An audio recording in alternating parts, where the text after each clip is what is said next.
সেবা পাবো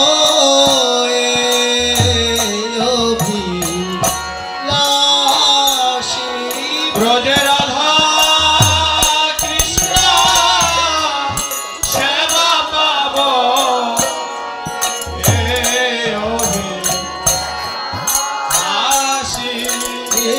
রাম নাম তুলসী কৃষ্ণ প্রিয়সী রাম নাম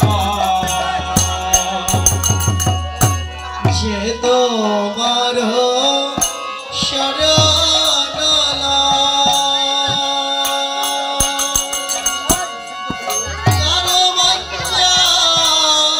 পূর্ণ হয়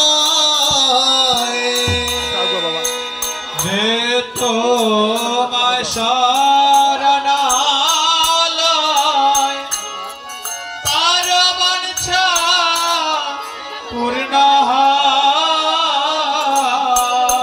তুমি কৃপা করে করো তারে বৃন্দাবন বাসী তুমি কৃপা করে করো তারে বৃন্দাবন বাসী তুমি কৃপা করে করো তারে বৃন্দাবন বাসী কৃপা করে করো তারে বৃন্দাবন বাসী রাম নাম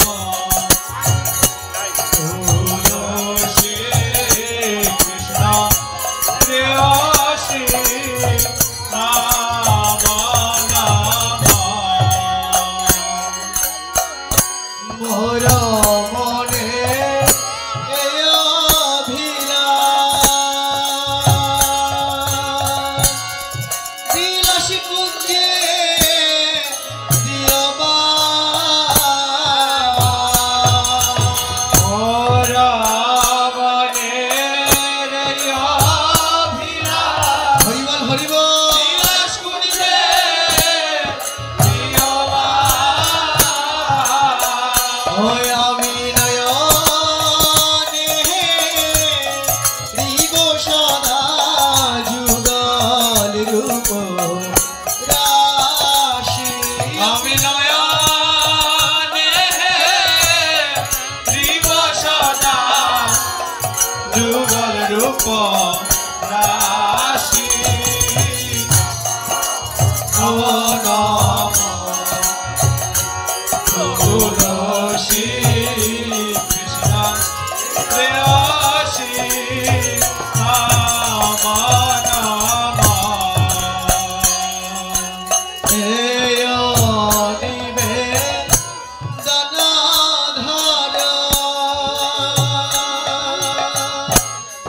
সখীর অনুগত কর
वै व्यायै केशवाश्च विष्णु भक्ति पदे देवी सत्यवत्तै नमो नमः। तुलसी महारानी की, भक्ति देवी की, प्रेम भक्ति प्रदायिनी की। हरि बोल, जय राधे, हरि बोल। बलि वृंदावन बिहारी लाल की, राधा रानी की, भक्त वृंद की, साधु गुरु वैष्णव की जय। राधा माधव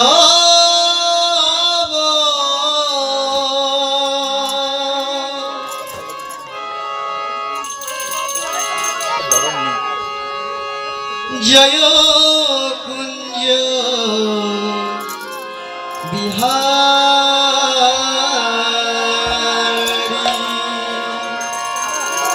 जय राधा माधव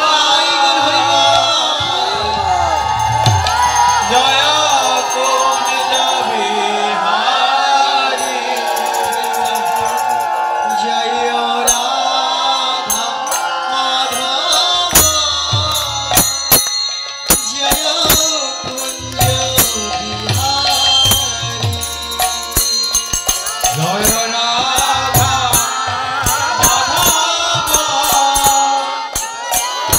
जय कुंज बिहारी। जय गोपी जन वल्लभ जय गोपी जन वल्लभ जय गिरिवरधारी। जय गोपी जन वल्लभ जय गिरिवरधारी।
একটা সমস্যা হয়েছে মাইকেরই নেই স্থান নেই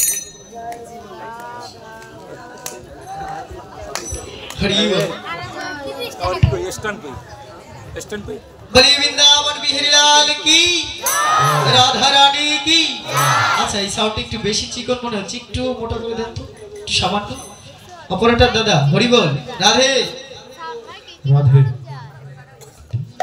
আসুন সবাই আমরা মিলে মঙ্গলাচরণ করি জয় রাধে মঙ্গলাচরণের মধ্যে দিয়ে ভগবত গীতায় প্রবেশ করব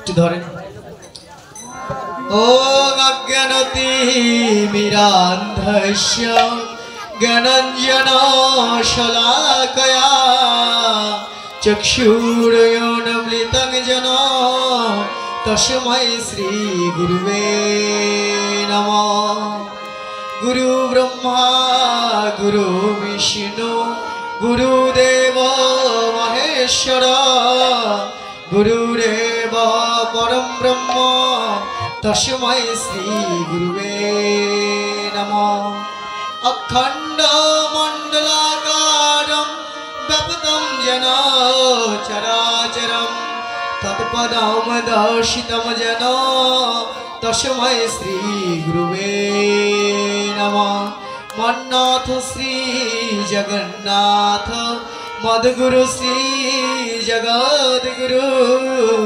মমাত্মা সর্বভূতত্মা তস্मै শ্রী গুরুবে নমঃ বন্দেহম শ্রী গুরু শ্রীযুত পদ কমলম শ্রী গুরু বৈষ্ণবংশ শ্রীরূপম সদ্যোজাতম সহগণ রঘুনাথানিতম তম সজীবম সাদৈতম সবধূতম পরিজন সহিতম কৃষ্ণ চৈতন্য দেবম শ্রী রাধা কৃষ্ণ পাদনম সহগণ ললিতা শ্রী বিশাখানিতাম হা কৃষ্ণ করুণা সিন্ধু দীনবন্ধু জগৎপতে গোপেশ গোপিকাকান্ত রাধাকান্ত নমস্তুতে তপ্ত কাঞ্চন গৌরাঙ্গী রাধে বৃন্দাবনেশ্বরী বিষভানুসুতম দেবী প্রণমামি হরি প্রিয়ে পঞ্চতত্ত্ব আত্মকম কৃষ্ণ ভক্তরূপ স্বরূপকম ভক্ত অবতারম ভক্তক্ষম নমামি ভক্ত শক্তিকম বন্দে শ্রীকৃষ্ণ চৈতন্য নিত্যানন্দ সহোদিত গৌরদয় পুষ্পবন্ত চিত্র ছন্দ তমানদ অজানুলম্বিত ভুজ কনকাবদাত সংকীর্তনৈক পিতরৌ কমলায়তাক্ষ বিশ্বম্বর দ্বিজবর যুগ ধর্ম পাল বন্দে জগৎ প্রিয়কার করুণায় অবতার নিত্যানন্দ নমস্তুভ্যং প্রেমানন্দ প্রদায়িনে কৌলকল্মষ নাশনম জানুবাপতয়ে নমঃ জয় শ্রীরূপ সনাতন ভট্ট রঘুনাথ শ্রীজীব গোপাল ভট্ট দাস রঘুনাথ জয় রূপ সনাতন ভট্ট রঘুনাথ জুড়িটা ছেড়ে বাবা জুড়ি ছেড়ে ছেড়ে শ্রী ভগবান ভট্ট দাস রঘুনাথ এই ছয় গোসাই করি চরণ বন্ধন যাহা হতে বিঘ্ন নাশ বিষ্ট পুরাণ এথায় গোসারি করি চরণ বন্ধন যা হতে বিঘ্ন নাশ বিষ্ণ পুরাণ এই ছয় গোসাই তারা করুণার সিন্ধু ইহকালে প্রেম দাতা পরকালে বন্ধু এথায় গোসাই প্রভু করুণার সিন্ধু ইহকালের প্রেম দাতা পরকালের বন্ধু মনের আনন্দে বল হরি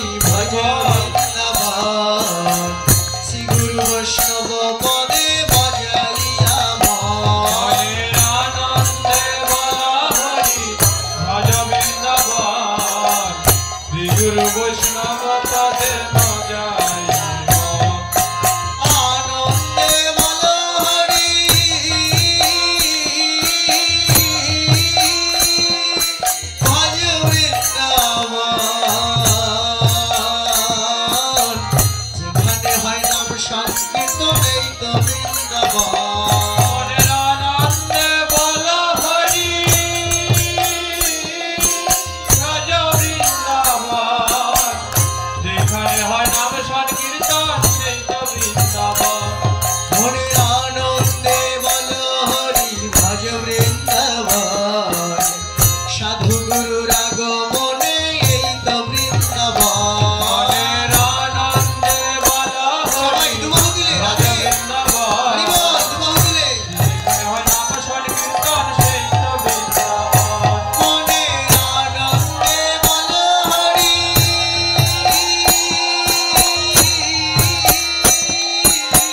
ভজ বৃন্দাবন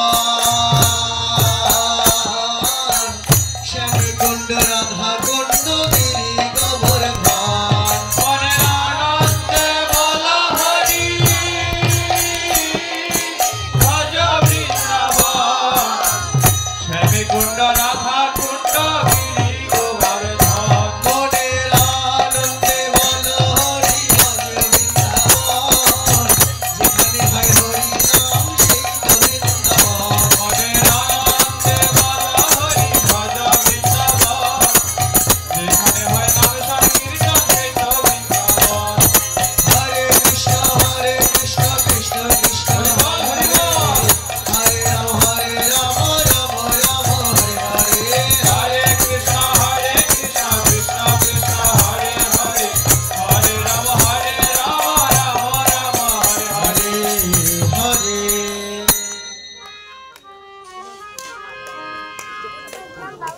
বাঞ্ছা কল্পতরুভশ্চ কৃপা সিন্ধুভ্যেব চ পতিতানাং পাবনেভ্যো বৈষ্ণবেভ্যো নমো নমো ব্রাহ্মণেভ্যো নমো নমো পিতৃদেবেভ্যো নমো নমো মাতৃদেবেভ্যো নমো নমো হরি বল এত কথা কিসের রাধে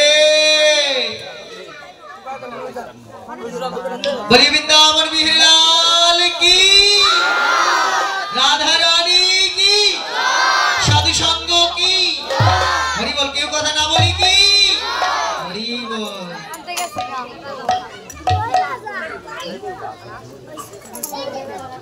দূর দূরান্ত থেকে আগত সাধুগুরু বৈষ্ণব ভক্তবৃন্দ ভক্ত সজ্জন গৌর অনুরাগী রাধে শ্যাম রাধে হরি বল কথা বলা যাবে না দূর দূরান্ত থেকে আগত সাধুগুরু বৈষ্ণবগণ ভক্তবৃন্দগণ গৌর অনুরাগী কৃষ্ণ অনুরাগী ভক্তবৃন্দগণ জগৎ মাতার অংশোদ্ভূত বাৎসল্য রসে পরিপূর্ণা কল্যাণময়ী শ্রদ্ধাশীলা ভক্তিশীলা আমার মাতৃমণ্ডলীগণ সর্বপ্রথমে জানাই আমার মায়েদের শ্রীচরণে প্রণাম আমার বাবাদের শ্রীচরণে জানাই অনন্ত কোটি প্রণাম ভাই বন্ধু দাদা দিদি সকলের শ্রীচরণে জানাই শত সহস্র কোটি প্রণাম প্রণামন্তে জানাই ক্ষুদ্র নিবেদন আমি অভাজন মুরমতি না জানি সাধন ভকতি নাই পরে শকতি কিভাবে গোবিন্দের গুণ কীর্তন করতে হয় তার বিন্দু মাত্র ধ্যান ধারণা চিন্তা চেতনা ভাব্য ভাবনা আমাদের নেই বাবা গোবিন্দের কথা বলার মতো কোনো যোগ্যতা আমাদের নেই এবার আপনারা যদি আমাদের সহযোগিতা না করেন তাহলে আমরা কিভাবে বলবো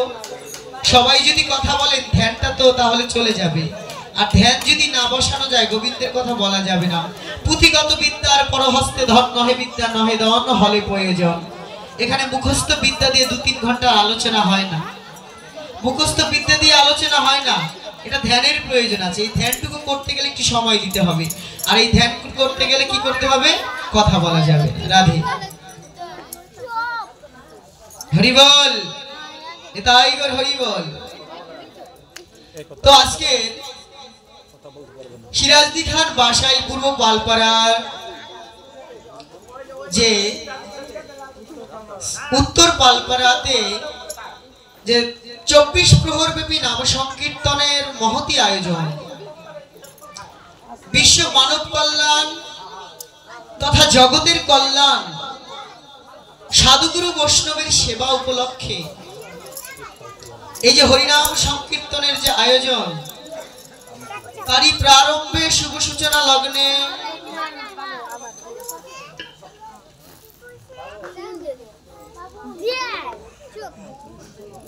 বাবু তোমরা কথা কম বলো বারবার বলবো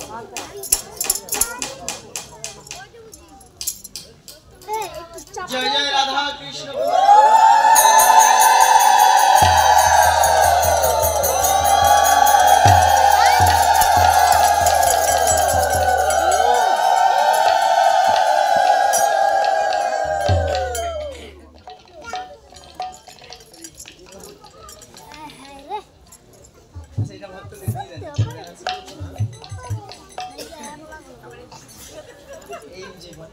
প্রসাদী মালা সবাই পায়, ভগবানের প্রসাদ যেমন সবাই পায়, প্রসাদী মালাটাও সবাই পাবে, অধিকার আছে। হরি বল। তো 24 প্রহর ব্যাপী নাম সংকীর্তনের পূর্বে সূচনা লগ্নে যে হরিনাম সংকীর্তনের যে কথামৃত আস্বাদন, ভাগবতীয় কৃষ্ণ কথা হরি কথার আজকে দ্বিতীয়তম রজনী। যে রজনীতে আমরা দূর দূরান্ত থেকে সমবেত হয়েছি দুটো গোবিন্দের কথা শ্রবণ করে দেবের দুর্লভ এই স্বাদের মানব জীবনকে ধন্য করব। এখন গোবিন্দের কথা যে আমরা শ্রবণ কীর্তন করব, বাবা গোবিন্দের কথা বলার মতো কোনো যোগ্যতা কি আমার আছে? আকাশকে যদি ডেকে ডেকে বলা হয় আকাশ বৃষ্টি দাও, আকাশের কি কোনো ক্ষমতা আছে বৃষ্টি দেওয়ার? আকাশ কি বৃষ্টি দিতে পারে না? যদি গোপনে সাগর তাকে মেঘ সঞ্চারিত করে দেয়, সাগর যদি আকাশকে মেঘ সঞ্চারিত করে না দেয়, আকাশ যেমন বৃষ্টি দিতে পারে না, তদ্রূপ আপনারা যদি আমাকে ভক্তি মেঘ দান না করেন, তবে আমিও আপনাদের মাঝে কথা বলার মতো যোগ্যতা আমার থাকবে না। আপনারা হচ্ছেন সেই কৃপার সাগর, দয়ার সাগর বৈষ্ণব গোসাই। ওহে বৈষ্ণব ঠাকুর দয়ার সাগর দাসে করুণা করি। আপনারা সেই বৈষ্ণব ঠাকুর দয়ার সাগর যদি আমাকে মেঘ সিঞ্চন করে দেন, তবেই তো আমি গোবিন্দের কথামৃত বাড়ি আপনাদের মাঝে পরিবেশন করার কিঞ্চিত চেষ্টা করব। জানি না এই পথের পথ মর্যাদা কতটুকু রক্ষা করতে পারবো। রামকৃষ্ণ পরমহংসদেব বিবেকানন্দকে ডেকে ডেকে বলেছিল, বিবেক অনেক কথার অনেক দোষ, একটু জেনে বুঝে কথা কোষ। বললি অনেক, ভাবি সবই সঠিক হলো না রে না। যে যত বেশি বকে, যে যত বেশি বলে, তার বলার মাঝে তত বেশি ভুল হয়। এই 2-1 ঘন্টা 3 ঘন্টা কথা বলতে গিয়ে কত প্রকার ভুল ত্রুটি হবে, পথের কত মর্যাদা কতটুকু যে রক্ষা করতে পারবো তা তো জানি না বাবা।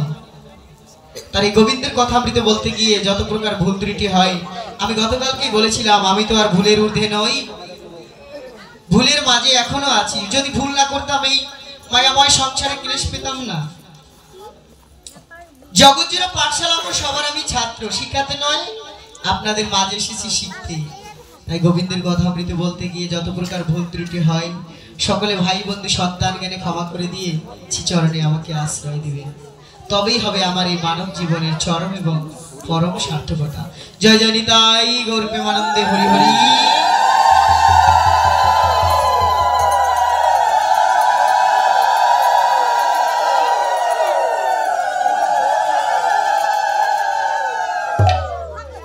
গতকালকে যে আলোচনার বিষয়বস্তু ছিল কি, মহারাজ পরীক্ষিত বসেছেন আজকে ভাগবতীয় কৃষ্ণ কথা শ্রবণ করার জন্য।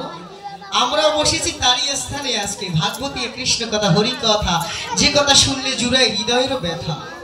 তাপিত দগ্ধ রাধে শ্যাম, কথা বলা যাবে না। তাপিত দগ্ধ হৃদয় মুহূর্তের মধ্যে শীতল হয়ে যায় যে ঔষধ, মহা ঔষধ, যে কলিযুগ পবন অবতারী আমার গৌরাঙ্গ মহাপ্রভু বললেন এনেছি ঔষধি। সেই গোলকের প্রেম ধন নিয়ে এসেছেন আমার মহাপ্রভু। বলেন কেন না, মায়া নাশ করার জন্য এসে এনেছি ঔষধি, মায়া নাশিবারও লাগি হরিনাম। কি অবস্থায় এই যে এদিকে 1 মিনিট বাবু অপরাধ দিন এই বলাম গ্যাপে কে পা এক যাবে দিবেন না ওই গ্যাপে যাও দুজনে গ্যাপে যাও। এনেছি ঔষধি মায়া নাশিবারও লাগি, হরিনাম মহামন্ত্র লও তুমি মাগি। ভিক্ষা করে নিতে হবে হরিনাম। বলে কৃষ্ণ কথা শুনতে হলে কি চাই? বলে এই জগতের টাকা পয়সা দিয়ে কৃষ্ণ কথা কেনা যায় না। কত টাকা আছে? অনেকে আমরা মুখের জোরে বলি যে নাম বিক্রি করে খাই। আরে বাবা, তোমার ক টাকা আছে তুমি নাম কিনে নিবে? যদি প্রশ্ন করা হয় আপনার কয় টাকা আছে আপনি নাম কিনে নিবেন, আর আমারই বা কি ক্ষমতা আছে নাম আমি বিক্রি করব? কারো ক্ষমতা নেই। তবে ক্ষমতা আছে কি? বলে লল্লরূপী মূল্য বেকলম, লালসারূপী মূল্য দিয়ে, লালসারূপী মূল্য দিয়ে হরিনাম কৃষ্ণ কথা কিনে নিতে হয়। এই জগতের টাকা দিয়ে হরিনাম কৃষ্ণ কথা কেনা যায় না। শ্রীমদ্ ভাগবত গ্রন্থরাজ ভাগবতে বলেছেন এই কৃষ্ণ কথা হরিনাম যারা শ্রবণ কীর্তন করে তাদের ঋণ শোধ করা যায় না, তবে কিনে নেওয়া যায় কিভাবে বলে লল্লরূপী মূল্য মেকালাম। যদি তোমার লালসা থাকে, গোবিন্দের কথা অমৃত শ্রবণ করার লালসা থাকে, ওই লালসা দিয়ে গোবিন্দের কথা কিনে নেওয়া যায়। তো আজকের দ্বিতীয়তম রজনীতে আমরা মহারাজ পরীক্ষিতের স্থানে উপবেশন করেছি দুটো গোবিন্দের কথা অমৃত শ্রবণ করার জন্য। গতকালকের আলোচনার প্রসঙ্গ ছিল কি, একমাত্র মানব জীবনে 60টি দিনের যে কোনো দিন একদিন আমাদের চলে যেতে হবে। কি করতে হবে? মহারাজ পরীক্ষিতকে সুখদেব গোস্বামী বললেন, তুমি শুধু সাধু সঙ্গ করো, হৃদয় মন্দিরে হরিনাম জপ করো, আর গোবিন্দের কথা শ্রবণ মঙ্গলম, শুধু কৃষ্ণ কথা শ্রবণ করে যাও, কৃষ্ণ কথা শ্রবণ করে যাও। হরি বল, রাধে শ্যাম, হরি বল। শুধু কৃষ্ণ কথা শ্রবণ করে যাও, তোমাকে আর কিচ্ছু করতে হবে না। আমরাও তো বসেছি দুটো গোবিন্দেরই কথা শ্রবণ করার জন্য। গতকালকে আমার এক মা প্রশ্ন করেছিলেন যে মহারাজ পরীক্ষিত যে অভিশাপগ্রস্ত হলেন, তারপরে তার কি দশা হলো? 7 দিন ভাগবতীর কথা শ্রবণ করলেন, 7 দিন শেষে তবুও কি তক্ষক দংশনে তার মৃত্যু হয়নি? হয়েছিল। বিধির বিধান বাবা কখনো খণ্ডানো যাবে কি? ব্রহ্মসাপ কখনো খণ্ডায়ন করা যায় না। 7 দিন ভাগবতীয় কথা যেমন আপনারা শ্রবণ করছেন, তদ্রুপ মহারাজ পরীক্ষিত শ্রবণ করেছিল 7 দিন ভাগবতীয় কথা। শ্রবণ করার পরে এবার কি করলেন? এইবার পরীক্ষিত, এই যে রাধে, পরীক্ষিত মহারাজের যে হস্তিনা রাজ্যের বিভিন্ন মন্ত্রীগণ ভাবলেন আমাদের রাজাকে যদি সর্পে দংশন করে। দেখুন, সর্পের দংশন, এটা আমরা ইতিহাস, এটা আমরা ভাগবত কথা, মহাভারতের কথা পড়ছি, কিন্তু প্রত্যেকটা কথা কিন্তু আমাদের জীবনের সাথে মিলে যাবে যদি আমরা একটু ভাবি। পরীক্ষিত মহারাজ আজকে ভাবছেন 7 দিন কথা শ্রবণ করব, কেননা 7 দিন কৃষ্ণ কথা শ্রবণ করলে আর কিছু করতে হবে না, শুধু কৃষ্ণ কথা শ্রবণ করে যাও। ব্রজগোপিকাগণ ভগবান শ্রীকৃষ্ণকে বলেছিল, বধূ তব কথামৃতম তপ্ত জীবনম কবির বিদিতম যেন কল্প সাপহম। তোমার কথারূপী অমৃত কানের মধ্যে দিয়ে, মরমের মধ্যে গিয়ে যখনই প্রবেশ করে, তখন তাপিত দগ্ধ হৃদয় শীতল হয়ে যায় মুহূর্তের মধ্যে। তাই বলেছিলেন যে কৃষ্ণ কথা শ্রবণ আমি করলাম 7 দিন, এবার কি মৃত্যু হবে না? মহারাজ পরীক্ষিতের জন্য মন্ত্রীগণ কি করলেন? একটা লোহার ঘর তৈরি করলেন, বেঁধেছে এমন ঘর শূন্যের উপর পোস্তা করে, শূন্যের উপরে 4টি খুঁটি বসিয়ে তার উপরে একটা লোহা দ্বারা ঘর পরিবেষ্টিত করে, লৌহ দ্বারা একটা ঘর নির্মাণ করলেন, যে ঘরের মধ্যে বিন্দু পরিমাণ, চুল পরিমাণ ফাঁকা জায়গা থাকবে না। মহারাজ পরীক্ষিত ভাগবতী কথা শ্রবণ করেছে, এবার তিনি তো রাজা, তিনি ভাবলেন যাক ভালোই হলো, আমি মৃত্যুবরণ করবো, এই জীবন চাই না, এই জীবন দিয়ে সাধু সেবা হলো না, এই জীবনে আমি বৈষ্ণব চরণে অপরাধ করেছি, মনির গলায় আমি তো সর্প পেঁচিয়ে দিয়েছি, এহেন অপমান, এহেন অপবাদ, এহেন অন্যায় কর্ম করেছি, আমাকে তো কর্মফল ভোগ করতেই হবে। তখন ভাবলেন, কিন্তু মন্ত্রীবর্গ যারা আছেন তারা মানতে পারছেন না রাজার মৃত্যু হয়ে যাবে। তারা কি করলেন? লোহা দ্বারা বেষ্টিত একখানা ঘর শূন্যের উপরে তৈরি করলেন। করার পরে চারদিকে সমস্ত ওঝা, যত প্রকার ওঝা বদ্যি আছে সবাইকে রেখে দিলেন, যদি কোনো সাপ এসে যায় তাহলে সাপ ধরার মন্ত্র দিয়ে সাপকে ধরতে হবে। কিন্তু ব্রহ্মসাপ, তক্ষক কি করলেন? এবার মহারাজ পরীক্ষিতকে যাবেন দংশন করতে, কিন্তু এমন ঘর তৈরি করেছেন সেই ঘরের মধ্যে তো প্রবেশ করার কোনো সুযোগ নেই। আবার তিনি শ্রবণ করেছেন কৃষ্ণ কথা, এবার কি হবে? তক্ষক যদি মহারাজ পরীক্ষিতকে দংশন না করে তাহলে ব্রহ্মবাণ যে মিথ্যা হয়ে যাবে, ব্রাহ্মণের যে ঋষি বাক্য তাও মিথ্যা বলে পরিগণিত হবে, শাস্ত্র মিথ্যা হয়ে যাবে। এখন কি করা যায়? তক্ষক নাগ কি করলেন? একটা ব্রাহ্মণের বেশ ধারণ করলেন, ব্রাহ্মণের বেশ ধারণ করে লাঠি ভর দিয়ে দিয়ে সেই হস্তিনা রাজ্যে প্রবেশ করছে। এই যে বাবু কথা বলে না, এদিকে।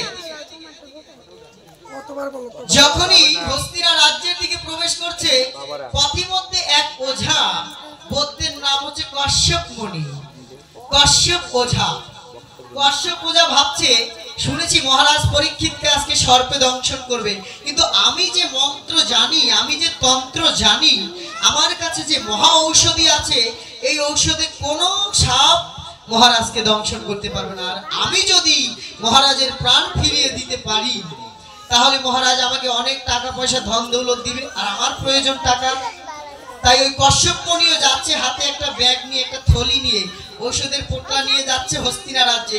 এদিকে তক্ষক লাঠি ভর দিয়ে ব্রাহ্মণের বেশ ধরে সেই সর্পও যাচ্ছে।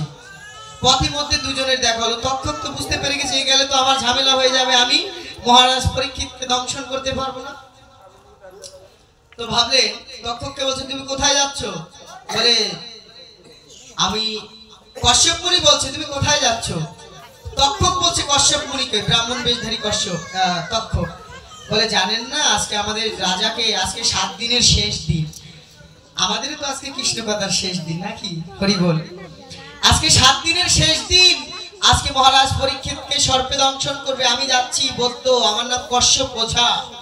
আমি এমন ঔষধ দিয়ে দিব যাতে করে আমার মহারাজের মৃত্যুবরণ হবে না, আমি অনেক টাকা পয়সা পাবো, ধন দৌলত পাবো। আমার ধন চাই, আমি গরিব মানুষ। তখন বললেন তুমি বৃথাই যাচ্ছ, পারবে না। তুমি জানো আমি কে? বলে কে? বলে আমি সেই তক্ষক, ব্রাহ্মণের বেশ ধারণ করেছি, রাজাকে দংশন করার জন্য যাচ্ছি। বলে আমি বিশ্বাস করি না। বলে তুমি জানো আমার কত ক্ষমতা? তোমার মন্ত্রতন্ত্রে কোনো ঔষধে রাজাকে বাঁচাতে তুমি পারবে না, মুনিবাক্যের মৃত্যু হয়ে যাবে। বলে ঠিক আছে, পরীক্ষা হয়ে যাক। রাধে, ধ্যান দিতে হবে কথায়। কি করতে হবে? বলে পরীক্ষা হয়ে যাক। তখন কি করলেন তক্ষক? বলেন আমি একটা বটবৃক্ষকে আমি দংশন করবো এখনই, পারলে তুমি এই বটবৃক্ষকে আবার জীবন দিয়ে দেখাও। তক্ষক কি করলেন? ওই বটবৃক্ষের একটি বড় বৃক্ষ, বটবৃক্ষ না, ওই বৃক্ষের মধ্যে এক কুঠারি কাঠুরিয়া কাঠ কাটতে গিয়েছিলেন। যে কাঠ কাটতে গাছের উপরে উঠলেন, এমন সময় ওই সর্প কি করলেন, এই গাছের মধ্যে তক্ষক দংশন করলেন। তক্ষকের দংশনের সাথে সাথে গাছটা পুড়ে ছারখার হয়ে গেল। যখনই পুড়ে ছারখার হয়ে গেল, ওই ব্যক্তিও পুড়ে ছারখার হয়ে গেল। এখন হেসে হেসে তক্ষক বলছে এবার বাঁচাও পালে, দেখি তোমার কত ক্ষমতা। তুমি তো যাচ্ছ মহারাজ পরীক্ষিতকে উদ্ধার করার জন্য, বাঁচানোর জন্য, পালে বাঁচিয়ে দেখাও তো এই গাছটা। ওই কশ্যপ মুনি কি করলেন? তার সঞ্জীবনী দিয়ে, ঔষধ দিয়ে, মন্ত্র দিয়ে তিনি গাছের মধ্যে ছিটিয়ে দিলেন কমণ্ডলু থেকে জল নিয়ে। সাথে সাথে পুনরায় গাছ আবার জীবিত হয়ে গেল। জীবিত হয়ে গেল, ওই মানুষটাও জীবিত হয়ে গেল।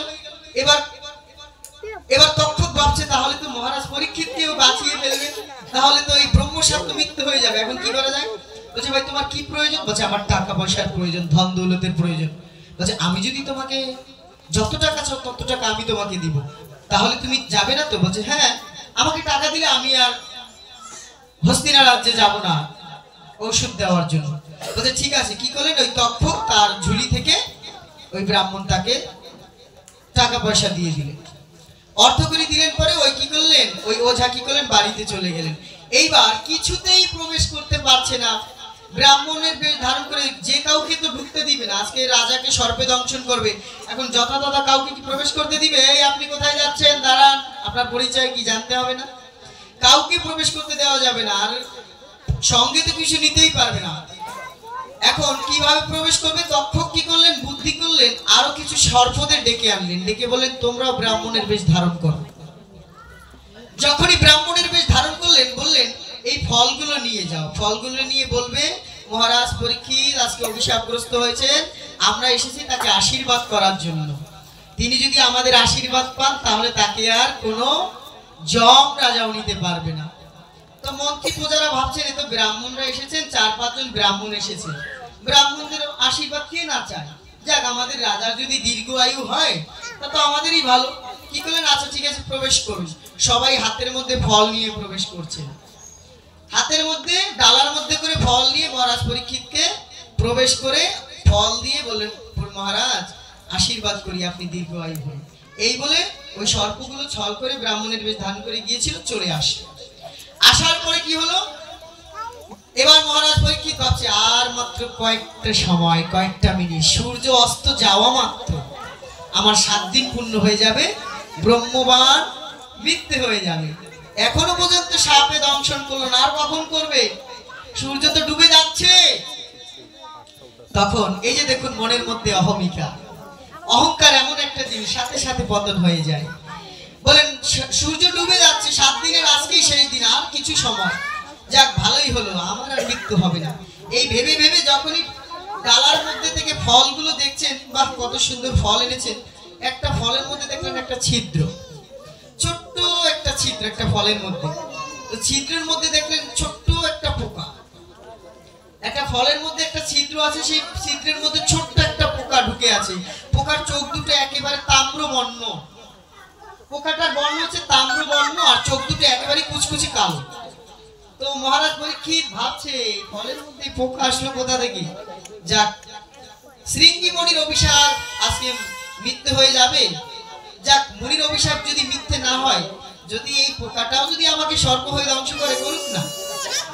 এই পোকাটাও যদি আমাকে সর্প হয়ে দংশন করে, করুক, তবু আমার দুঃখ নেই। তাও মণির বরটা, মানে মুখে বলছে, মনে কিন্তু বলছে না, সত্য হোক মণির বর, মণির অভিশাপটা সত্য হোক। এই বলতে না বলতে যেই কথা সেই কাজ। ওই ফলের মধ্যে থেকে সেই ছোট্ট পোকাটি কি হলো, বিশাল তৎপরূপ দংশন করে মহারাজ পরীক্ষিতকে দংশন করলো। যখনই দংশন করলো, যেই কথা সেই কাজ, মহারাজ পরীক্ষিতের সর্ব অঙ্গ নীল বর্ণ হয়ে গিয়ে তিনি দেহত্যাগ করলেন। এজন্য এখনো দেখবেন আমার বাবারা মায়েরা আমরা সকলে কি করি, কোনো ফল কিনতে গেলে ভালো করে দেখে কিনি। কোনো ফলের মধ্যে যদি একটু ছিদ্র থাকে, সেই ফলটা আমরা নিতে চাই না। ওই পূর্বের কথা মনে পড়ে যায়, আমাদের সনাতন ধর্মটা, রাধে রাধে, শাস্ত্র সিদ্ধান্ত। তখন কি করলেন ওই মহারাজ পরীক্ষিত? এবার আসল কথায় আসি, রাধে। কিন্তু বিধির বিধান না যায় খণ্ডন, মহারাজ পরীক্ষিতকে তক্ষক দংশনে নিধন হলেন। এবার কি হবে? 7 দিন তো গোবিন্দের কথা শ্রবণ করেছে, বলে এবার আসলো কারা? বিষ্ণুদূত এসেছে। যখন যমদূত আসলেন, যমদূত আর বিষ্ণুদূতের মধ্যে তর্ক হচ্ছে। যমদূতের লোকেরা বলছে আমরা মহারাজ পরীক্ষিতকে নিয়ে যাব, অপমৃত্যু হয়েছে সর্পদংশনে। বলে কেন? আপনি জানেন না মহারাজ পরীক্ষিত 7 দিন পর্যন্ত কৃষ্ণ কথা শ্রবণ করেছে। বাসায় পালপাড়াতে, উত্তর পালপাড়াতে কৃষ্ণ কথা 2 দিন যাবত শ্রবণ করেছি, আমাকে কেন জমে নিয়ে যাবে? গোবিন্দের কাছে তো বলতে পারবো, আমাকে কেন জমে নিয়ে যাবে? তো যমরাজা বিষ্ণুদূতরা বলছে আপনি জানেন না মহারাজ পরীক্ষিত 7 দিন কৃষ্ণ কথা শ্রবণ করেছে। বিষ্ণুদূতরা কি করলেন? যমদূতদের তাড়িয়ে দিয়ে মহারাজ পরীক্ষিতকে রথের উপরে পুষ্পরথে বসিয়ে হরিবল হরিবল কীর্তন করতে করতে নিতাই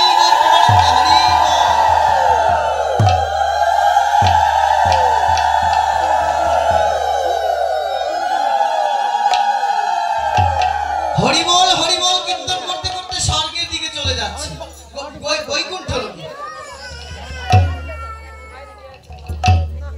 যখনই বৈকুণ্ঠ লোকে যাচ্ছে মহারাজ পরীক্ষিতকে নিয়ে, এমন সময় ব্রহ্মলোক থেকে, ব্রহ্মলোক তো নিচে, তারপরে হচ্ছে বৈকুণ্ঠ লোক একেবারে উপরে। এখন ব্রহ্মা ভাবছে, ব্রহ্মা চতুর্মুখে ধ্যান করছে, হঠাৎ করে তার ধ্যান ভেঙে গেল। ব্যাপার কি? দেব দেবতারা বিষ্ণুদূতেরা কোথায় যাচ্ছে আর কাকেই বা নিয়ে যাচ্ছে? তাকিয়ে দেখলেন মহারাজ পরীক্ষিতকে নিয়ে যাচ্ছে। বলেন মহারাজ পরীক্ষিত না ব্রহ্মশাপগ্রস্ত হয়েছে, সর্পে দংশন করেছে, সে কি করে বিষ্ণুলোকে যাচ্ছে? জিজ্ঞেস করলেন ব্রহ্মা বিষ্ণুদূতদের, আপনারা ওনাকে কোথায় নিয়ে যাচ্ছেন? বলে আপনি জানেন না উনি 7 দিন কৃষ্ণ কথা শ্রবণ করেছে, উনি 7 দিন কৃষ্ণ কথা শ্রবণ করেছে, ওনাকে যে বিষ্ণুলোকে নিয়ে যেতে হবে, বৈকুণ্ঠ লোকে। বলে কৃষ্ণ কথা